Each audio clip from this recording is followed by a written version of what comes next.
നമസ്കാരം. നാഷണൽ നമസ്കാരം. Herald case വീണ്ടും ദില്ലി രാഷ്ട്രീയത്തെ ചൂടുപിടിപ്പിക്കുകയാണ്. നാഷണൽ ഹെറാൾഡ് കേസ് എന്താണ്, എന്തൊക്കെയാകും രാഷ്ട്രീയ പ്രത്യാഘാതങ്ങൾ എന്നൊക്കെ നമ്മോട് വിശദീകരിക്കാൻ ഇന്ന് നമ്മോടൊപ്പം ഉള്ളത് പ്രമുഖ അഭിഭാഷകനായ അഡ്വക്കേറ്റ് ഉണ്ണികൃഷ്ണപിള്ള PV ആണ്. അദ്ദേഹം നമ്മോട് വിശദമായി തന്നെ ഈ കേസിന്റെ ഉള്ളാഴങ്ങളിലേക്ക് ഇറങ്ങിച്ചെല്ലാൻ സഹായിക്കുന്ന രീതിയിലുള്ള വിവരങ്ങൾ നൽകും എന്ന് പ്രതീക്ഷിക്കുന്നു. സാർ, സ്വാഗതം ഈ പ്രത്യേക ചർച്ചയിലേക്ക്. സ്വാഗതം. നാഷണൽ ഹെറാൾഡ് കേസിനെ കുറിച്ച് വളരെ ലളിതമായി പറഞ്ഞോളൂ സാർ, പറഞ്ഞു. നാഷണൽ ഹെറാൾഡ് കേസിനെ കുറിച്ച് വളരെ ലളിതമായി പറഞ്ഞു തരാനാണ് ഞാൻ ശ്രമിക്കുന്നത്. കാരണം ഈ കേസിൽ വളരെ അതിസങ്കീർണങ്ങളായ നിയമപ്രശ്നങ്ങളും സാമ്പത്തിക ഇടപാടുകളും ഷെൽ കമ്പനി ഫോർമേഷൻസും ധാരാളം നടന്നിട്ടുണ്ട്. അതിസങ്കീർണമായ ഒരു വൈറ്റ് കോളർ ക്രൈമാണ് നാഷണൽ ഹെറാൾഡ് കേസ് എന്ന് ഇന്ന് അറിയപ്പെടുന്നത്. അപ്പൊ അതിന്റെ സങ്കീർണതകളിലേക്ക് പോയി കഴിഞ്ഞാൽ മനസ്സിലാക്കാൻ വളരെ ബുദ്ധിമുട്ടാണ്. ലളിതമായി പറഞ്ഞു തരാനാണ് ഞാൻ ശ്രമിക്കുന്നത്. ഈ നാഷണൽ ഹെറാൾഡ് ഒരു ഇംഗ്ലീഷ് ദിനപത്രമായിരുന്നു. ഇന്ത്യൻ സ്വാതന്ത്ര്യ സമര കാലത്ത് 1938 മറ്റോ ഈ സ്വാതന്ത്ര്യ സമരത്തിൽ പങ്കെടുത്ത എല്ലാവരും, കോൺഗ്രസ് മാത്രമല്ല, അന്ന് അവിഭക്ത ഭാരതമാണ്, ഇസ്ലാമിക് റിപ്പബ്ലിക് ഓഫ് പാകിസ്ഥാൻ സ്ഥാപിച്ചിട്ടില്ല, മുസ്ലിം ലീഗ് ഉണ്ട്, ഇങ്ങനെ സ്വാതന്ത്ര്യ സമരത്തിൽ പങ്കെടുത്ത എല്ലാവരും ബ്രിട്ടീഷുകാർക്കെതിരെ പൊതുജന അഭിപ്രായം സ്വരൂപിക്കാൻ വേണ്ടി സ്ഥാപിച്ച ഒരു ഇംഗ്ലീഷ് ദിനപത്രമാണ് നാഷണൽ ഹെറാൾഡ്. ഇതിന് ഉറുദുവിലും ഹിന്ദുവിലും ഓരോ എഡിഷൻസ് ഉണ്ടായിരുന്നു. ഹിന്ദിയിലെ എഡിഷന്റെ പേര് നവജീവൻ എന്നോ മറ്റോ ആയിരുന്നു. അപ്പോൾ ഇതിലെ അൺസെൻസേർഡ്, അതായത് സെൻസർ ചെയ്യാത്ത, ബ്രിട്ടീഷ് ഗവൺമെന്റ് സെൻസർ ചെയ്യാത്ത ന്യൂസുകൾ ധാരാളം വരുന്നത് കാരണം ഇതിന്റെ പ്രചാരം വളരെ വർദ്ധിച്ചിരുന്നു. അപ്പൊ ഇതിന് വളരെയധികം സബ്സ്ക്രൈബേഴ്സും മറ്റുമുള്ള ഒരു പത്രമായിരുന്നു. അങ്ങനെ ഈ പത്രം വളരെ വളരെ നല്ല രീതിയിൽ മുമ്പോട്ട് പോകുമ്പോൾ നമുക്ക് സ്വാതന്ത്ര്യം ലഭിക്കുന്നു. ഈ പത്രത്തിന്റെ ചെയർമാനായിട്ട് അന്ന് നിയമിച്ചിരുന്നത് ജവഹർലാൽ നെഹ്റുവിനെയായിരുന്നു. പിന്നീട് നമുക്ക് ഇന്ത്യക്ക് സ്വാതന്ത്ര്യം ലഭിക്കുന്നു. ജവഹർലാൽ നെഹ്റു പ്രധാനമന്ത്രിയാകുന്നു. അദ്ദേഹം പ്രധാനമന്ത്രി പദത്തിൽ ഇരുന്നു കൊണ്ട് അധികാര സ്ഥാനങ്ങളൊക്കെ ഉപയോഗിച്ച് ഈ നാഷണൽ ഹെറാൾഡിന് ധാരാളം സൗകര്യങ്ങൾ ചെയ്തു കൊടുക്കുന്നു. ലക്നൗ, ഡൽഹി അങ്ങനെയുള്ള പ്രധാന നഗരങ്ങളിലൊക്കെ ലാൻഡ് അനുവദിച്ചു കൊടുക്കുന്നു. അവിടെയൊക്കെ ധാരാളം കെട്ടിട സമുച്ചയങ്ങൾ വരുന്നു. അങ്ങനെ നാഷണൽ ഹെറാൾഡിന്റെ അസറ്റ് ബേസ്, അതിന്റെ സമ്പത്തിന്റെ അടിസ്ഥാനം വർദ്ധിക്കുന്നു. എന്നാൽ ഈ പത്രത്തിന്റെ പ്രചാരം താഴേക്ക് പോയി. സ്വാതന്ത്ര്യത്തിന് ശേഷം ഈ നാഷണൽ ഹെറാൾഡ് പത്രം ഒരു കോൺഗ്രസ് മുഖപത്രമായിട്ട് തരം താണുകൊണ്ടിരുന്നു. അതുകൊണ്ട് ഇതിന്റെ സബ്സ്ക്രൈബേഴ്സും ഇതിന്റെ പ്രചാരവും താഴ്ന്നുകൊണ്ടിരിക്കുകയും ഇതിന്റെ സമ്പത്ത് വർദ്ധിക്കുകയും ചെയ്തു. അങ്ങനെ 2008 ഈ പത്രം 90 കോടി രൂപയുടെ കടബാധ്യത, ഋണബാധ്യത പ്രഖ്യാപിച്ച് ക്ലോസ് ഡൗൺ ചെയ്യുന്നു. ഇവിടെ മുതലാണ് ഈ കഥ തുടങ്ങുന്നത്. 2008 നാഷണൽ ഹെറാൾഡ് ദിനപത്രം 98 കോടി രൂപയുടെ കടബാധ്യത പ്രഖ്യാപിച്ച് ക്ലോസ് ഡൗൺ ചെയ്യുന്നു. ഈ സമയം അന്നത്തെ കോൺഗ്രസ് പ്രസിഡന്റായ സോണിയാഗാന്ധിയും വൈസ് പ്രസിഡന്റായ മകൻ രാഹുൽ ഗാന്ധിയും ചേർന്ന് ഒരു പുതിയ കമ്പനി രൂപീകരിക്കുന്നു. ഈ കമ്പനിയുടെ പേരാണ് young Indian limited. Young Indian ലിമിറ്റഡിന്റെ പെയ്ഡ് അപ്പ് ക്യാപിറ്റൽ, ആ അടിസ്ഥാന മൂലധനം 5 ലക്ഷം രൂപയാണ്, വെറും 5 ലക്ഷം രൂപയാണ്. അതിൽ 38% ഷെയർ രാഹുൽ ഗാന്ധിക്കും 38% ഷെയർ അമ്മ സോണിയാഗാന്ധിക്കുമാണ്. ശേഷിക്കുന്ന ഈ 64 ശേഷിക്കുന്ന ഷെയർസ് അലോക്കേറ്റ് ചെയ്തിരിക്കുന്നത് മോട്ടിലാൽ വോറ എന്ന കോൺഗ്രസ് നേതാവിനും അന്നത്തെ കോൺഗ്രസ് ജനറൽ സെക്രട്ടറി ആയിരുന്ന ഓസ്കാർ ഫെർണാണ്ടസിനുമാണ്. അപ്പോൾ മനസ്സിലാക്കിയിരിക്കേണ്ടത്, 2008 നാഷണൽ ഹെറാൾഡ് 90 കോടി രൂപയുടെ കടബാധ്യത പ്രഖ്യാപിച്ച് അടച്ചുപൂട്ടലിലേക്ക് വരുന്നു. സോണിയാഗാന്ധിയും രാഹുൽ ഗാന്ധിയും ഓസ്കാർ ഫെർണാണ്ടസും മോട്ടിലാൽ വോറയും ചേർന്ന് 5 ലക്ഷം രൂപ പെയ്ഡപ്പ് ക്യാപിറ്റലുള്ള യങ് ഇന്ത്യൻ എന്ന കമ്പനി ഫോം ചെയ്യുന്നു. ഈ മൂന്നാം ഘട്ടം, ഈ യങ് ഇന്ത്യൻ ഫോം ചെയ്തതിന് ശേഷം സോണിയാഗാന്ധി മോട്ടിലാൽ വോറയോട് ആവശ്യപ്പെടുകയാണ്, ഈ നാഷണൽ ഹെറാൾഡ് പത്രം സ്വാതന്ത്ര്യ സമരത്തിൽ പങ്കെടുത്തത് കാരണം കോൺഗ്രസ് പാർട്ടിക്ക്, ഇന്ത്യൻ നാഷണൽ കോൺഗ്രസിന് ഒരു മോറൽ റെസ്പോൺസിബിലിറ്റി ഉണ്ട് ഈ പത്രത്തിനെ സഹായിക്കാൻ.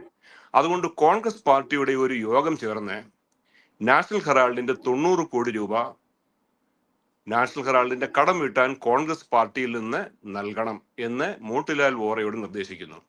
ഇനിയുമാണ് ഇതിലെ ഒരു ഒരു ഒരു ഒരു ഒരു ഒരു ഒരു കോമഡി മനസ്സിലാക്കേണ്ടത്. നാഷണൽ ഹെറാൾഡിന്റെ ചെയർമാൻ മോട്ടിലാൽ വോറയാണ്. യങ് ഇന്ത്യയുടെ ഡയറക്ടർ മോട്ടിലാൽ വോറയാണ്. കോൺഗ്രസ് പാർട്ടിയുടെ ട്രഷറർ മോട്ടിലാൽ വോറയാണ്. അപ്പോൾ യങ് ഇന്ത്യയുടെ ഡയറക്ടർ മോട്ടിലാൽ വോറ നാഷണൽ ഹെറാൾഡിന്റെ ചെയർമാൻ മോട്ടിലാൽ വോറയോട് പറയുകയാണ്, കോൺഗ്രസിൽ നിന്ന് 90 കോടി രൂപ നാഷണൽ ഹെറാൾഡിന് തരും, അപ്പോൾ ഇതിന്റെ ആസ്തി ബാധ്യതകൾ മുഴുവൻ യങ് ഇന്ത്യയിലേക്ക് ട്രാൻസ്ഫർ ചെയ്യണം. ഇതിന് ഒരു നിയമപരമായ ഒരു ബലം കൊടുക്കാൻ വേണ്ടി എന്ത് ചെയ്യുന്ന അറിയാമോ? കോൺഗ്രസിന്റെ 90 കോടി രൂപയുടെ കടം യങ് ഇന്ത്യൻ എന്ന് പറയുന്ന രാഹുൽ ഗാന്ധിയുടെയും സോണിയാഗാന്ധിയുടെയും കമ്പനിക്ക് അസൈൻ ചെയ്യുന്നു. ആ കടബാധ്യത യങ് ഇന്ത്യൻ ആണെന്ന് കോൺഗ്രസ് പറയുന്നു. ഇതെല്ലാം പേപ്പറിലാണ്, മനസ്സിലായില്ലേ? ഈ 90 കോടി രൂപ യങ് ഇന്ത്യന് കിട്ടിയതിന്റെ പ്രതിഫലമായി ഒരു പേയ്മെന്റിന്റെ ഭാഗമായിട്ട് 50 ലക്ഷം രൂപ യങ് ഇന്ത്യൻ എന്ന രാഹുൽ ഗാന്ധി പ്രിയങ്ക ഗാന്ധിയുടെ യങ് ഇന്ത്യൻ കമ്പനി കോൺഗ്രസിന് നൽകുന്നു. ഈ കമ്പനിയുടെ അടിസ്ഥാന മൂലധനത്തിലാണ് 5 ലക്ഷം രൂപ. ഈ 50 ലക്ഷം രൂപ ഇവിടുന്ന് കിട്ടി. കൽക്കട്ട ബേസ് ചെയ്ത ഒരു കമ്പനി പെട്ടെന്ന് രംഗപ്രവേശം ചെയ്ത് ഈ യങ് ഇന്ത്യന് 50 ലക്ഷം രൂപ കടം കൊടുക്കുകയാണ്. എങ്ങനെയുള്ള കടം? യാതൊരു ഗ്യാരണ്ടിയും ഇല്ലാത്ത അൺസെക്യൂർഡ് ലോൺ. ഇപ്പോൾ തന്നെ കുറച്ച് സങ്കീർണമായി തോന്നുന്നു. ഒന്നുകൂടി പറയാം. നാഷണൽ ഹെറാൾഡിന് 90 കോടി രൂപയുടെ കടബാധ്യത. ഈ കടബാധ്യത കോൺഗ്രസ് കൊടുക്കുന്നത് ഏത് കമ്പനി വഴിയാണ്? യങ് ഇന്ത്യൻ വഴി. യങ് ഇന്ത്യൻ കോൺഗ്രസിന് ഒരു 50 ലക്ഷം കൊടുക്കുന്നു.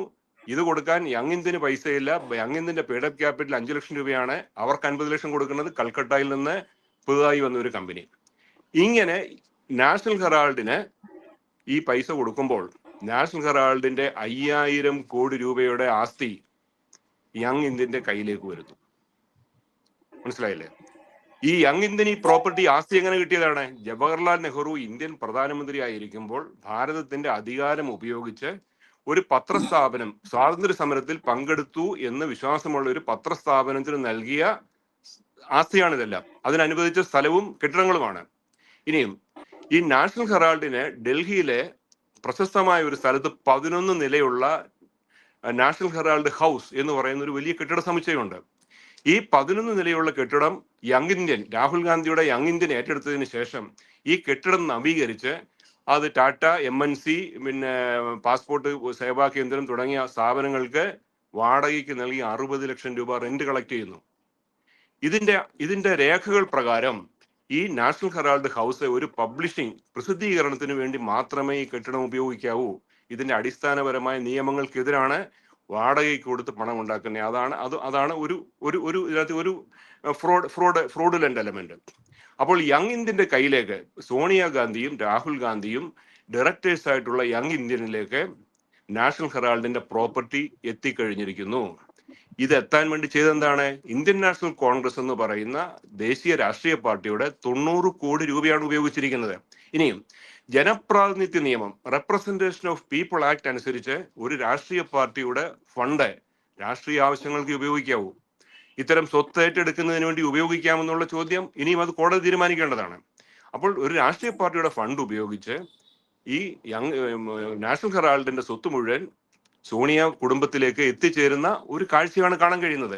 ഈ കേസ് രംഗത്ത് കൊണ്ടുവന്നത് ഇന്ത്യയിലെ ഒരു വളരെ ബുദ്ധിമാൻ എന്നറിയപ്പെടുന്ന ഡോക്ടർ സുബ്രഹ്മണ്യം സ്വാമിയാണ്. അദ്ദേഹമാണ് അതിസങ്കീർണമായി ഈ കേസിന്റെ കുരുക്കുകൾ അഴിച്ച് ലളിതമാക്കി കോടതിയുടെ മുമ്പിൽ പ്രസന്റ് ചെയ്യുന്നത്. ഇനിയും ഒരു കാര്യം കൂടിയുണ്ട്. ഓർത്തിരിക്കേണ്ട എന്താണ്? ഈ മോട്ടിലാൽ വോറ യങ് ഇന്ത്യന്റെ ഡയറക്ടറാണ്, നാഷണൽ ഹെറാൾഡ് ചെയർമാനാണ്, പണം കൊടുത്ത കോൺഗ്രസ് പാർട്ടിയുടെ ട്രഷററുമാണ്. ഇതിലെല്ലാം നിർദ്ദേശം നൽകുന്ന ആരാണ്? സോണിയാഗാന്ധി, രാഹുൽ ഗാന്ധി. ഇനിയും ഈ നാഷണൽ ഹെറാൾഡ് എന്ന് പറയുന്ന ഈ പത്രം നടത്തുന്ന ഒരു ഹോൾഡിംഗ് കമ്പനിയുണ്ട്. അതായത് നാഷണൽ ഹെറാൾഡ് പത്രത്തിന്റെ മുകളിൽ ഒരു കമ്പനിയുണ്ട്. ഈ കമ്പനിയുടെ പേരാണ് അസോസിയേറ്റഡ് ജേണൽ ലിമിറ്റഡ്. ഈ കമ്പനിയുടെ ഡയറക്ടേഴ്സ് ആരൊക്കെയാണ്? എല്ലാം കോൺഗ്രസ് നേതാക്കന്മാരാണ്. ഇപ്പോൾ നമ്മുടെ ഖാർഗെയുണ്ട്, പിന്നെ സാം പിട്രോഡയുണ്ട്. അദ്ദേഹം ഇതിന്റെ ഡയറക്ടറാണ്. അവരൊക്കെ ഇപ്പോൾ കേസിൽപ്പെട്ടിട്ടുണ്ട്. ഈ കോൺഗ്രസ് നേതാക്കന്മാർ തന്നെയാണ് നാഷണൽ ഹെറാൾഡ് എന്ന് പറയുന്ന പത്രം നടത്തുന്ന അസോസിയേറ്റഡ് ജേണൽ ലിമിറ്റഡ് എന്ന ഹോൾഡിംഗ് കമ്പനിയുടെയും ഡയറക്ടേഴ്സ്. അപ്പോൾ സർവമാന കോൺഗ്രസുമായ 3 ഓപ്പറേറ്റേഴ്സ് ആണ് ഇതിലുള്ളത്. കുറെ ഓപ്പറേറ്റേഴ്സ് ആണുള്ളത്. അതായത് ഇതിന്റെ സ്വത്ത്. അപ്പോൾ ഇന്ന് കോൺഗ്രസ് ഇതിന് ഒരു ഡിഫൻസ് ആയിട്ട് പറയുന്നത് ഇതിൽ പണം കൈമാറ്റം നടന്നിട്ടില്ല എന്നാണ് പറയുന്നത്. അതാണ് ഒരു ഡിഫൻസ് ആയിട്ട് പറയുന്നത്. മണി ലോണ്ടറിങ്, കള്ളപ്പണത്തിന്റെ നിയമപരിധിയിൽ വരണമെങ്കിൽ ഇതിൽ പണം കൈമാറ്റം നടക്കണം. പണം കൈമാറ്റം നടന്നില്ല എന്നാണ് പറയുന്നത്. ഇത്തരം ബാലിശങ്ങളായ വാദങ്ങളാണ് പറയുന്നത്. ഇതൊന്നും കോടതിയിൽ ഇതുവരെ പ്രസന്റ് ചെയ്തിട്ടില്ല. ഇത്തരം വാദങ്ങൾ പത്രസമ്മേളനത്തിൽ പറഞ്ഞ് ഇത്തരം വാദങ്ങൾ കോടതി മുമ്പാകെ അവതരിപ്പിക്കുകയോ കോടതിയുടെ പരിഗണനയ്ക്ക് വരികയോ ചെയ്തിട്ടില്ല. ഈ കേസിൽ 2014 മറ്റോ ആണ് ഡോക്ടർ സുബ്രഹ്മണ്യ സ്വാമി ഈ കേസ് ഡൽഹിയിൽ ഒരു മജിസ്ട്രേറ്റ് കോർട്ടിൽ ഫയൽ ചെയ്യുന്നത്.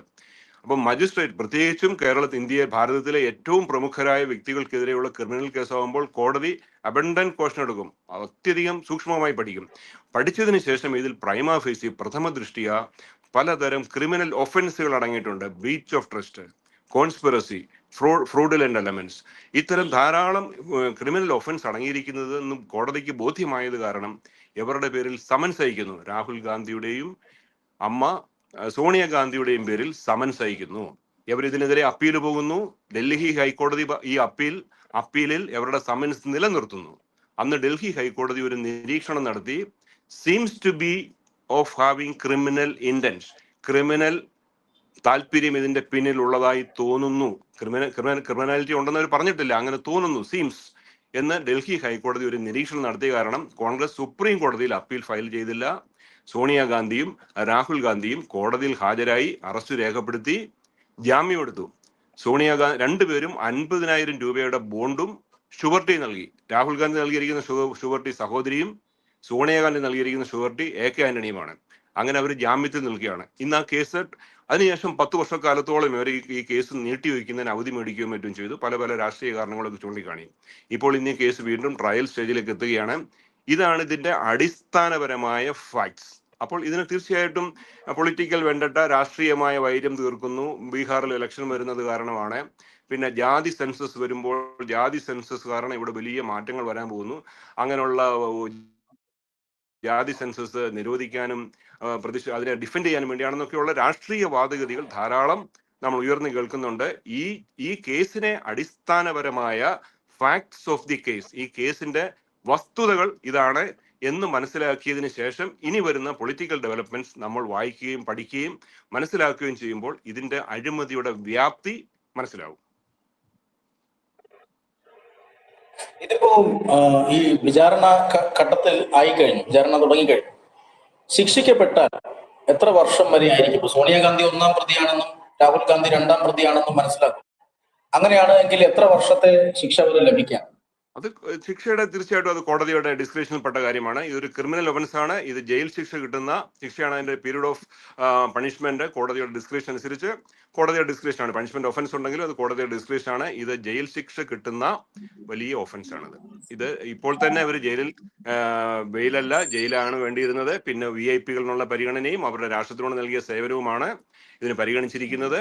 അതുകൊണ്ടാണ് പിന്നെ അവർക്ക് ജാമ്യം നൽകുകയും അവരുടെ പാസ്പോർട്ട് തടഞ്ഞു വയ്ക്കണമെന്ന് പരാതിക്കാരനായ ഡോക്ടർ സുബ്രഹ്മണ്യൻ സ്വാമി ആവശ്യപ്പെട്ടു. കോടതിയുടെ ഡിസ്ക്രിപ്ഷൻ ഉപയോഗിച്ച് പാസ്പോർട്ട് വിട്ടുകൊടുക്കുകയാണ് ചെയ്തത്. അവർക്ക് വിദേശത്തും മറ്റും പോകണം എന്നൊക്കെയുള്ള ചില ആവശ്യങ്ങൾ പരിഗണിച്ച് പാസ്പോർട്ട് വിട്ടുകൊടുക്കുകയാണ് ചെയ്തത്. അതെല്ലാം കോടതിയുടെ ഡിസ്ക്രിപ്ഷനിലാണ്. It's a criminal offence warranting jail. ഇപ്പോ 2014 സുബ്രഹ്മണ്യൻ സ്വാമി ഈ കേസുമായി കോടതിയിൽ എത്തുന്നത്. ഇപ്പോ 10-11 വർഷത്തോളം ആകുന്നു ഈ കേസ് വിചാരണ ഘട്ടത്തിൽ എത്താനായി. ഇനി ഈ കേസിൽ ഒരു അന്തിമ വിധി വരാനായി എത്ര കാലം എടുക്കും? അത് നമ്മുടെ നിയമ വ്യവസ്ഥിതി അനുസരിച്ച് തീർച്ചയായിട്ടും ഇതിൽ ധാരാളം ടെക്നിക്കൽ, നിയമപരമായ, സാങ്കേതികമായ ധാരാളം ഈ പോരായ്മകൾ ചൂണ്ടിക്കാണിക്കാൻ പറ്റും. തീർച്ചയായിട്ടും കോൺഗ്രസിന്റെ അതിശക്തന്മാരായ അഭിഭാഷകന്മാർ ചിദംബരം, മനു അഭിഷേക് സിംഗ്വി തുടങ്ങിയവരൊക്കെ ഇപ്പോൾ തന്നെ രംഗത്ത് വന്നു. കപിൽ സിബൽ കോൺഗ്രസിൽ അല്ലെങ്കിൽ കൂടിയും കോൺഗ്രസിനെ നശിപ്പിക്കാനാണെന്നൊക്കെ പറഞ്ഞ് അദ്ദേഹവും രംഗത്തെത്തിയിട്ടുണ്ട്. അവരുടെ വാദമുഖങ്ങൾ ഉണ്ടാവും. പക്ഷെ പരാതിക്കാരൻ അതിശക്തനും ബുദ്ധിമാനുമായ ഡോക്ടർ സുബ്രഹ്മണ്യ സ്വാമിയാണ്. അപ്പോൾ അദ്ദേഹം ഈ കേസുമായിട്ട് മുമ്പോട്ട് പോകും. കേസ് ഇതിന്റെ ലോവർ കോർട്ടിലാണ്, ട്രയൽ കോടതിയിലാണ്. ഈ കേസിന്റെ നാൾ വഴിയും കേസ് ധാരാളം സമയമെടുക്കാം. പിന്നീട് അപ്പീൽ കോടതികളുണ്ട്, സുപ്രീം കോടതി വരെ അവർക്ക് വ്യവഹാരങ്ങൾ നടത്താം. പക്ഷേ വസ്തുതകൾ ഇതാണ് എന്നുള്ളത്. പ്രൈമ ഫേസി കേസ്, ഇന്ത്യയിലെ ഏറ്റവും പ്രശസ്തരായ വ്യക്തികൾക്കെതിരെ ഒരു കീഴ്ക്കോടതി സമൻസ് അയക്കണമെങ്കിൽ ആ കോടതി സ്വീകരിക്കുന്ന എല്ലാ പ്രിക്കോഷൻസും അതാണ് നമ്മൾ അപ്രീഷിയേറ്റ് ചെയ്യേണ്ടത്, അതാണ് നമ്മൾ മനസ്സിലാക്കേണ്ടത്. ഭാരതത്തിലെ ഏറ്റവും പ്രമുഖമായ ഒരു കുടുംബത്തിലെ പ്രമുഖരായ വ്യക്തികൾക്കെതിരെ ഒരു മുൻസിഫ് കോടതി, ഒരു കീഴ്ക്കോടതി സമൻസ് അയക്കണമെങ്കിൽ അതിൽ പ്രൈമ ഫേസി കേസിന്റെ സാന്നിധ്യം എത്രമാത്രം ഉണ്ട് എന്നുള്ളത് മനസ്സിലാക്കാനുള്ള സാമാന്യ ബുദ്ധി ഓരോരുത്തർക്കും ഉണ്ടായിരിക്കണം. ഇപ്പോ ഈ കേസിൽ ഈ പ്രഥമ ദൃഷ്ട്യാ അല്ലെങ്കിൽ ഈ മൊത്തത്തിലൊന്ന് പരിശോധിച്ചാൽ എത്ര കോടി രൂപയുടെ അഴിമതി നടന്നിട്ടുണ്ട്? 5000 കോടി രൂപയുടെ എന്നാണ് സുബ്രഹ്മണ്യ സ്വാമി ആദ്യ സമയത്ത് പറഞ്ഞുകൊണ്ടിരുന്നത്. 5000 കോടി രൂപയുടെ ആസ്തി ഈ നാഷണൽ ഹെറാൾഡിനുണ്ടെന്നാണ് പറയുന്നത്. കാരണം ഭാരതത്തിലെ പ്രമുഖങ്ങളായ ഇന്നത്തെ മെട്രോ നഗരങ്ങളിൽ ഇതിന് വളരെ ലാൻഡും കെട്ടിട സമുച്ചയങ്ങളും മറ്റു അസറ്റ് ബേസും ഉണ്ട്. സുബ്രഹ്മണ്യ സ്വാമിയുടെ ആദ്യ ആരോപണത്തിൽ കേസിൽ 5000 കോടിയാണ് റെഫർ ചെയ്തിരുന്നത്. അപ്പോൾ 5000 കോടി രൂപയുടെ ഒരു വ്യാപ്തി, ഈ അതിൽ അടങ്ങിയിരിക്കുന്ന ഫിനാൻഷ്യൽ കറപ്ഷന്റെ വ്യാപ്തി വളരെ കൂടുതലാണ്. അദ്ദേഹം ആദ്യം പറഞ്ഞ കണക്കനുസരിച്ച് 5000 കോടി രൂപയുടെ അഴിമതിയാണ് നടന്നിരിക്കുന്നത്. ഈ 5000 കോടി രൂപയുടെ ആസ്തിയാണ് 50 ലക്ഷം രൂപയ്ക്ക്, സാങ്കേതികമായി പറഞ്ഞാൽ 50 ലക്ഷം രൂപയ്ക്ക് കൈമാറ്റം ചെയ്തിരിക്കുന്നത്, അല്ലെങ്കിൽ സ്വന്തമാക്കിയിരിക്കുന്നത് അല്ലേ? തീർച്ചയായിട്ടും അങ്ങനെയൊക്കെ മനസ്സിലായതുപോലെ തന്നെ അതാണ് അതിനകത്ത് ഏറ്റവും ക്രൂഷ്യലായ ഭാഗം. ഈ 50 ലക്ഷം രൂപ കൊടുക്കാൻ ഈ സ്ഥാപനത്തിന്റെ പെയ്ഡപ്പ് ക്യാപിറ്റൽ 5 ലക്ഷം രൂപയാണ്.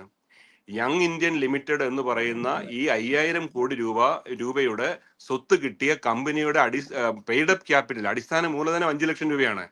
ആ കമ്പനിയാണ് 50 ലക്ഷം രൂപ ഈ സ്വത്ത് കൈവശപ്പെടുത്തിയിരിക്കുന്നത്. ഈ കമ്പനിക്ക് 50 ലക്ഷം രൂപ എവിടെ നിന്ന് കിട്ടി? ഈ കമ്പനിക്ക് ഒരു വളരെ പെട്ടെന്ന് കൽക്കട്ട ബേസ് ചെയ്ത് ഒരു ധനകാര്യ സ്ഥാപനം പ്രത്യക്ഷപ്പെടുകയും 50 ലക്ഷം രൂപ യാതൊരു ഗ്യാരണ്ടിയും ഇല്ലാതെ, യാതൊരു ആസ്തിയും ഇല്ലാതെ, ഈ ഫിനാൻസിൽ അതിന് അൺസെക്യൂർഡ് ലോൺ എന്ന് പറയും, 50 ലക്ഷം അൺസെക്യൂർഡ് ലോണായിട്ട് യങ് ഇന്ത്യന് നൽകുന്നു. അപ്പോൾ ഇതിൽ അടങ്ങിയിരിക്കുന്ന സാമ്പത്തിക ക്രയവിക്രയങ്ങളും ഇടപാടുകളും ഇത് മണി ലോണ്ടറിങ്ങിന്റെ പരിധിയിലേക്ക് പോകുന്നതൊക്കെ അത് വിശദമായി പഠിക്കുമ്പോൾ അതിന്റെ വ്യാപ്തിയും അതിന്റെ സ്കെയിലും മനസ്സിലാവും. ഈ പൂർണ്ണമായും ഒരു ഷെൽ കമ്പനി തന്നെയാണ് ഈ യങ് ഇന്ത്യൻ അല്ലേ? അല്ലെങ്കിൽ അതിന്റെ ഉദ്ദേശം എന്താണ്? എന്ത് തരത്തിലുള്ള കമ്പനി? ഇത്തരം കമ്പനികൾ ധാരാളം നമ്മുടെ രാഷ്ട്രത്തിൽ നിലനിന്നിരുന്നു. നമുക്ക് നമ്മുടെ കേരളത്തിലെ സാഹചര്യത്തിലും ഷെൽ കമ്പനികളെ കുറിച്ചും ഷെൽ കമ്പനികളുടെ ഓപ്പറേഷൻസിനെ കുറിച്ചും അതിന്റെ പേരിൽ കേസുകൾ വന്നപ്പോൾ ഷെൽ കമ്പനികൾ അടച്ചുപൂട്ടിയതും ഒക്കെ മലയാളികൾക്കെല്ലാം അറിയാവുന്നതാണ്. ഇത്തരം കമ്പനികൾ, മുഖംമൂടി കമ്പനികൾ, അതായത് പൊട്ടിച്ചു കളഞ്ഞാൽ ഒരു പുറന്തോട് കമ്പനികൾ, അതാണ് ഷെൽ എന്നുകൊണ്ട് ഉദ്ദേശിക്കുന്നത്. ഇത്തരം പുറന്തോട് കമ്പനികൾ ഇത്തരം സാമ്പത്തിക ഇടപാടുകൾ നടത്തി സ്വത്ത് കൈവശപ്പെടുത്തുന്നതിനും മറ്റും സൃഷ്ടിക്കുന്നതാണ്. ഇതിലെ വളരെ ഏറ്റവും തമാശ പറയുന്നതാണ് ഈ കമ്പനിയുടെ ഈ നാഷണൽ ഹെറാൾഡിന്റെ ചെയർമാൻ മോട്ടിലാൽ വോറ, ഏറ്റെടുത്ത കമ്പനിയുടെ ഡയറക്ടർ മോട്ടിലാൽ വോറ. അപ്പോൾ ഈ ഏറ്റെടുത്ത കമ്പനിയുടെ മോട്ടിലാൽ വോറ ചെന്ന് നാഷണൽ ഹെറാൾഡിന്റെ ചെയർമാൻ മോട്ടിലാൽ വോറയോട് പറയുകയാണ്, ഞാൻ 90 കോടി രൂപ തരാം, നിങ്ങളുടെ കടബാധ്യതകളൊക്കെ തീർക്കാം, ആസ്തി എനിക്ക് തരണം. എന്നിട്ട് ഈ മോട്ടിലാൽ വോറ തന്നെ ട്രഷററായിട്ടുള്ള കോൺഗ്രസിൽ നിന്ന് 90 കോടി രൂപ ഈ സ്ഥാപനത്തിന് ആര് വഴി കൊടുക്കുന്നു? ഇടയ്ക്കുണ്ടാക്കിയ ഷെൽ കമ്പനി വഴി കൊടുക്കുന്നു. ഇതിൽ 3ലും മോട്ടിലാൽ വോറയാണ്. കാര്യം അവർക്കൊക്കെ ഇതനുസരിച്ചേ മതിയാവും. കാര്യം ഇന്ത്യൻ നാഷണൽ കോൺഗ്രസ് നമുക്കൊക്കെ അറിയാമല്ലോ, സ്വാതന്ത്ര്യ സമരത്തിൽ പങ്കെടുത്തു എന്നുള്ള ഒരു അവകാശവാദത്തിന്റെ പേരിൽ തുടരുന്ന ഒരു ഡൈനാസ്റ്റിക് ഫാമിലി പൊളിറ്റിക്കൽ കൺസേൺ ആണല്ലോ. അപ്പോൾ അവിടുന്ന് നിർദ്ദേശം കിട്ടുന്നതനുസരിച്ച് ഇത് ചെയ്തേ മതിയാവും. നിർദ്ദേശങ്ങൾ ലംഘിക്കാനും കഴിയില്ല. കാരണം നമ്മൾ കണ്ടതാണ്, മൻമോഹൻ സിംഗിനെ പോലെ ലോക പ്രശസ്തനായ ഒരു സാമ്പത്തിക ശാസ്ത്രജ്ഞന്റെ മുകളിൽ നാഷണൽ അഡ്വൈസറി കൗൺസിൽ ഉണ്ടാക്കി അദ്ദേഹത്തിന് ഉപദേശങ്ങൾ നൽകിയ ആളാണ് സോണിയാഗാന്ധി. NAC എന്ന് പറഞ്ഞ ഒരു ബോഡി ഉണ്ടായിരുന്നു. അതുകൊണ്ട് തന്നെയാണ് പിന്നീട് ആക്സിഡന്റൽ പ്രൈം മിനിസ്റ്റർ എന്ന് പറഞ്ഞ മൻമോഹൻ സിംഗിന്റെ സെക്രട്ടറിക്ക് തന്നെ ഒരു പുസ്തകം എഴുതേണ്ടി വന്നത്. അപ്പോൾ ഈ നിർദ്ദേശങ്ങളൊന്നും കോൺഗ്രസ് പ്രവർത്തകർക്കോ നേതാക്കന്മാർക്കോ ലംഘിക്കാൻ കഴിയില്ല. അവരൊക്കെ ഇത് അനുസരിക്കാൻ ബാധ്യസ്ഥരാണ്, അവരത് അനുസരിക്കുകയും ചെയ്യും. ഇങ്ങനെയാണ് ഈ കറപ്ഷൻ നടത്തിയിരിക്കുന്നത്. ഈ 90 കോടിയുടെ ആസ്തി ചൂണ്ടിക്കാട്ടി ക്ലോസ് ഡൗൺ ചെയ്യുമ്പോൾ തന്നെ അതിലൊരു ദുരൂഹത അവിടെ തന്നെ തുടങ്ങുന്നുമില്ല. 5000 കോടി രൂപയുള്ള അസറ്റ് ബേസ് ഉള്ള ഒരു കമ്പനി 90 കോടിയുടെ ഒരു ലയബിലിറ്റിയെ ഭയക്കേണ്ടതുണ്ടായിരുന്നു. അവരുടെ കടമായി കാണിച്ചാണ്, അവരുടെ എക്സിസ്റ്റിംഗ് ലയബിലിറ്റി, ഡെറ്റായിട്ട് കടം, അപ്പോൾ നിലവിലുള്ള കടമായി കാണിച്ചാണ് 90 കോടി രൂപ. ഒരുപക്ഷെ ആ 90 കോടി രൂപ കൊടുത്ത് കോൺഗ്രസ് പാർട്ടിക്ക് ഏറ്റെടുക്കാൻ പറ്റിയ ഒരു തുകയായിരിക്കും അവർ ഡിക്ലെയർ ചെയ്ത കടമായിട്ട്. കാര്യം ഈ നാഷണൽ ഹെറാൾഡ് കോൺഗ്രസ് പാർട്ടിയുടേതാണെന്നാണ് അവകാശപ്പെടുന്നത്. പൈസ കൊടുത്തത് കോൺഗ്രസ് പാർട്ടിയുടെ പൊളിറ്റിക്കൽ ഫണ്ടിൽ നിന്നാണ്. ഇത് കൊടുക്കാൻ വേണ്ടി ഇന്റർമീഡിയറി, മധ്യസ്ഥനായിട്ട് 2008 ഉണ്ടാക്കിയ കമ്പനിയാണ് യങ് ഇന്ത്യൻ. ഇതാണ് ഇതിന്റെ വസ്തുത. ലളിതമായിട്ട് ഇതിന്റെ വസ്തുത ഇതാണ്. പക്ഷെ ഇത് നടന്നിരിക്കുന്ന ഓപ്പറേഷൻ പിന്നീട് ഈ യങ് ഇന്ത്യന്റെയൊക്കെ ഷെയർ പാറ്റേണിലൊക്കെ മാറ്റം വരുത്തിയിട്ടുണ്ട്. മറ്റു ചിലർ കൂടി വന്നിട്ടുണ്ട്. തുടക്കം ഇങ്ങനെയായിരുന്നു. ഒരുപക്ഷെ ഇന്ത്യയിലെ വൈറ്റ് കോളർ ക്രൈമുകളൊക്കെ നടത്തിയിരുന്നത് ഇത്തരം ഷെൽ കമ്പനികൾ ഫോം ചെയ്ത് സാമ്പത്തിക ഇടപാടുകൾ നടത്തി ഉദ്ദേശിക്കുന്ന സ്ഥാനങ്ങളിലേക്ക് സ്വത്തും പണവും എത്തിക്കാൻ വേണ്ടി മധ്യവർത്തികളായിട്ട് ഷെൽ കമ്പനി ഫോം ചെയ്യുന്ന ഒരു വ്യാപകമായ സംവിധാനം നമ്മുടെ ഭാരതത്തിൽ നിലനിന്നിരുന്നു. ഇന്ന് ഈ ഷെൽ കമ്പനികളൊക്കെ വളരെ നിരീക്ഷണത്തിലാണ്. ഷെൽ കമ്പനികൾ ഫോം ചെയ്യുന്നതിന്റെ തോത് വളരെ കുറഞ്ഞിട്ടുണ്ട്. ഉണ്ടെങ്കിൽ തന്നെ ഇതിനോട് നല്ല ഉദ്ദേശങ്ങളുണ്ട്. ഫണ്ട് മൊബിലൈസ് ചെയ്യുക എന്നൊക്കെയുള്ള ലക്ഷ്യത്തോടു കൂടി ഷെൽ കമ്പനികൾ ഫോം ചെയ്യാൻ ഉപയോഗിക്കുന്നുണ്ട്. അതിനെ സ്പെഷ്യൽ പർപ്പസ് വെഹിക്കിൾ എന്ന SPV എന്നൊക്കെ പറഞ്ഞ് കമ്പനികൾ ഫോം ചെയ്യാറുണ്ട്. അതിന്റെയൊക്കെ പോസിറ്റീവ് ലക്ഷ്യങ്ങളാണ്. ഇത് അതിന്റെ ദുരുപയോഗമാണ് ഇത് നടന്നിരിക്കുന്നത്. ഇതിന്റെ ഡയറക്ടേഴ്സിന്റെ സമ്പ്രദായം കണ്ടില്ല. ഈ നാഷണൽ ഹെറാൾഡ് പത്രത്തിൽ നടത്തിക്കൊണ്ടു പോകുന്ന അതിന്റെ ഹോൾഡിംഗ് കമ്പനിയുടെ പേരാണ്, ഹോൾഡിംഗ് കമ്പനിയുടെ ഡയറക്ടേഴ്സ് മുഴുവൻ കോൺഗ്രസ് ലീഡേഴ്സ് ആണ്. അസോസിയേറ്റഡ് ജേണൽ ലിമിറ്റഡ് എന്ന് മറ്റാണ് കമ്പനിയുടെ പേര്. അതിന്റെ ഡയറക്ടേഴ്സ് കോൺഗ്രസ് ലീഡേഴ്സ്, നാഷണൽ ഹെറാൾഡിന്റെ തലപ്പത്ത് കോൺഗ്രസ് ലീഡേഴ്സ്, ഏറ്റെടുത്ത കമ്പനിയുടെ തലപ്പത്ത് കോൺഗ്രസ് ലീഡേഴ്സ്, പണം കൊടുത്തിരിക്കുന്നത് കോൺഗ്രസ് പാർട്ടി. അപ്പോൾ ഈ പൊളിറ്റിക്കൽ ഫണ്ട് ഇത്തരം ആവശ്യങ്ങൾക്ക് ഉപയോഗിക്കാമോ എന്നുള്ള ചോദ്യം അത് റെപ്രസെന്റേഷൻ ഓഫ് പീപ്പിൾ ആക്ട്, ജനപ്രാതിനിധ്യ നിയമപ്രകാരം വേണം കോടതി തീരുമാനിക്കാൻ. ഈ ഇടപാടുകളിൽ ധാരാളം ഡൈമെൻഷൻസ്, ധാരാളം തലങ്ങളുള്ള ആരോപണങ്ങളും കുറ്റകൃത്യങ്ങളുമാണ് നടന്നിരിക്കുന്നത്. ഇത് വളരെ അതിസങ്കീർണമാണ്. പല തലങ്ങളിൽ പല കോടതികളിൽ ഇതിന്റെ വ്യവഹാരങ്ങൾ മുമ്പോട്ട് നടത്തേണ്ടി വരും. ഈ സർക്കാരിന്റെ ഖജനാവിൽ നിന്ന്, അല്ലെങ്കിൽ സർക്കാരാണല്ലോ ഈ നമ്മുടെ നാഷണൽ ഹെറാൾഡിന് ഭൂമിയും മറ്റു കാര്യങ്ങളൊക്കെ അനുവദിച്ചു കൊടുത്തുകൊണ്ടിരുന്നത്. അങ്ങനെയാണെങ്കിൽ വളരെയധികം ദീർഘവീക്ഷണത്തോടെ അല്ലെങ്കിൽ കാലാകാലങ്ങളായി നിലനിന്ന് വന്നിരുന്ന ഒരു അഴിമതിയാണ് ഈ ഒരു ഘട്ടത്തിൽ ഇങ്ങനെ ഒരു അന്ത്യം ഉണ്ടായിരിക്കുന്നത്. അപ്പൊ ഇതിന്റെ പിന്നിലുള്ള മാസ്റ്റർ മൈൻഡ് ആരാണെന്നാണ് താങ്കൾ വിചാരിക്കുന്നത്? അല്ല, ഇത് നമ്മുടെ സ്വാതന്ത്ര്യാനന്തരം ഭാരതം ഈ നെഹ്റു ഫാമിലിയുടെ കയ്യിലല്ലാത്ത ചുരുക്കം നാളുകളെ ഉണ്ടായിരുന്നു. ഇപ്പോൾ തുടർച്ചയായി നരേന്ദ്രമോദി ഭരിക്കുന്നു. ഇതിനിടയ്ക്ക് നെഹ്റു കഴിഞ്ഞു കഴിഞ്ഞാൽ അവർ വളരെ ചുരുങ്ങിയ കാലം ലാൽ ബഹദൂർ ശാസ്ത്രി വരുന്നു, വീണ്ടും ഇന്ദിരാഗാന്ധി വരുന്നു, ഇന്ദിരാഗാന്ധി പരാജയപ്പെടുന്നു, വീണ്ടും വരുന്നു, മൊറാർജി ദേശായി അല്പകാലം വരുന്നു, VP സിംഗ് അല്പകാലം വരുന്നു, നരസിംഹറാവു അല്പകാലം വരുന്നു. അപ്പോൾ ഈ അധികാരത്തിന്റെ മുഴുവൻ ചരടുകളും കൈവശപ്പെടുത്തിയിരുന്നത് നെഹ്റു ഫാമിലി തന്നെയാണ്. അപ്പോൾ നെഹ്റു ആണ് ഇതിനുള്ള അടിസ്ഥാന സൗകര്യങ്ങൾ, അത് സ്വാതന്ത്ര്യ സമരം നടക്കുന്ന സമയത്ത് ബ്രിട്ടീഷുകാർക്കെതിരെ പൊതുജന അഭിപ്രായം സ്വരൂപിക്കാൻ വേണ്ടി സ്ഥാപിച്ച ഈ സ്ഥാപനത്തിന് എല്ലാ സഹായങ്ങളും ചെയ്തു കൊടുത്തു അതൊക്കെയാണ് ധാർമ്മികമായിട്ട് ഒരു പക്ഷെ അന്ന് ന്യായീകരിക്കാൻ പറ്റിയത്. എന്നാൽ ഈ പത്രത്തിന്റെ റെലവൻസ്, അതിന്റെ സാങ്കത്യം പിന്നീട് നഷ്ടപ്പെടുകയും ഇത് ആരും വായിക്കാതെ വരികയും ചെയ്തു. കാര്യം ഇതൊരു പാർട്ടി പത്രമായി അധപ്പതിച്ചു. അപ്പോഴും ഇതിന് അസറ്റ് ബേസ് ക്രിയേറ്റ് ചെയ്തുകൊണ്ടേയിരുന്നു. സ്ഥലം അനുവദിക്കുക, കെട്ടിടങ്ങൾ പണിയുക ഒക്കെ ചെയ്തുകൊണ്ടിരുന്നു. അങ്ങനെയാണ് ഇതിന് അസറ്റ് ബേസ് ഉണ്ടാകുന്നത്. അപ്പോൾ ഇതിന് അസറ്റ് ബേസ് ഇന്റൻഷനലായിട്ട് ഈ കുടുംബവുമായി ബന്ധപ്പെട്ട് എന്തെല്ലാം തരത്തിലുള്ള സ്വത്തുകൾ സമാഹരിച്ചിട്ടുണ്ട് എന്നുള്ളതിന്റെ ഒരു ചെറിയ ഉദാഹരണം, മഞ്ഞുമലയുടെ ടിപ്പ് എന്നൊക്കെ പറയില്ലേ എന്ന് പറയുന്ന ഉദാഹരണമായി മാത്രം ഈ നാഷണൽ ഹെറാൾഡ് കേസ് എടുത്താൽ മതി. ഇത് ഡോക്ടർ സുബ്രഹ്മണ്യ സ്വാമിയെ പോലെ വളരെ കുശാഗ്ര ബുദ്ധിയുള്ള ഒരു വ്യവഹാരത്തിലൊക്കെ അതീവ താല്പര്യമുള്ള സുബ്രഹ്മണ്യ സ്വാമി ഈ കേസ് കൈകാര്യം ചെയ്തുകൊണ്ടാണ് ഇതിന്റെ അതിസങ്കീർണമങ്ങളായ ഇത്തരം കാര്യങ്ങളെ സാധാരണക്കാർക്ക് മനസ്സിലാകുന്ന രീതിയിലേക്ക് കൊണ്ടുവരാൻ കഴിഞ്ഞത്. ഇതെന്തായാലും ഇത് ഉണ്ടാക്കുന്ന ഒരു രാഷ്ട്രീയ പ്രത്യാഘാതം എത്രമാത്രം ഉണ്ടാവും? കേട്ടില്ല. ഇതുണ്ടാക്കുന്ന, അല്ലെങ്കിൽ ഈ കേസ് ഉണ്ടാക്കുന്ന രാഷ്ട്രീയ പ്രത്യാഘാതം എന്തായിരിക്കും? ഇതിന്റെ രാഷ്ട്രീയ പ്രത്യാഘാതം തീർച്ചയായിട്ടും ഇത് പൊളിറ്റിക്കൽ വേണ്ടിട്ട് രാഷ്ട്രീയ പ്രതിയോഗികളെ ഇല്ലാതാക്കാൻ ഈ എൻഫോഴ്സ്മെന്റ് ഡയറക്ടറേറ്റിന് ഉപയോഗിക്കുന്നു എന്നൊക്കെയുള്ള ധാരാളം ക്ലീശകൾ, റെട്ടോറിക്കുകൾ, പല്ലവികൾ വരും. അപ്പോൾ ഇതിനെ കോൺഗ്രസ് ഇതിനെ രാഷ്ട്രീയമായിട്ട് നേരിടാനായിരിക്കും അവർ ഉദ്ദേശിക്കുന്നത്. കാര്യം അവർ ദേശീയ തലത്തിലും സംസ്ഥാന തലത്തിലും ഒക്കെ ED ദുരുപയോഗം ചെയ്യുന്നു എന്നുള്ള രീതിയിലുള്ള ധർണകളും പ്രതിഷേധങ്ങളും ഒക്കെ സംഘടിപ്പിക്കാനായിരിക്കും അവർ അതിനെ കൂടുതൽ ഫോക്കസ് നൽകുന്നത്. ഇത് കോടതികളിൽ പോയി ഇതിനെതിരെ ഡിഫെൻഡ് ചെയ്യുന്നതിന്, കോടതിയിൽ വ്യവഹാരം നടത്തി ഈ കേസിന്റെ ഫാക്ട്സ് ചലഞ്ച് ചെയ്യുന്നതിന് പകരം ഇത്തരം ഒരു രാഷ്ട്രീയമായ പുകമറ സൃഷ്ടിക്കാനായിരിക്കും കോൺഗ്രസ് ശ്രമിക്കുന്നത്.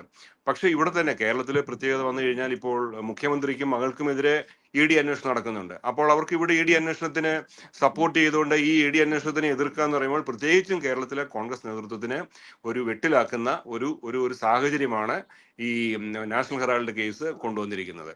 രാഷ്ട്രീയ പ്രതിയോഗങ്ങളെ ഇല്ലാതാക്കാനാണ് എന്ന് പറഞ്ഞു കഴിഞ്ഞാൽ കേരളത്തിലെ അവരുടെ വാദഗതികളുടെ മുനയൊടിയുകയും ചെയ്യും. അങ്ങനെ കേരളത്തിലെ കോൺഗ്രസ് ഒരു പ്രത്യേക ധാർമ്മിക സങ്കടത്തിൽ വന്നുപെട്ട ഒരു സാഹചര്യം നമുക്ക് കാണാൻ കഴിയും.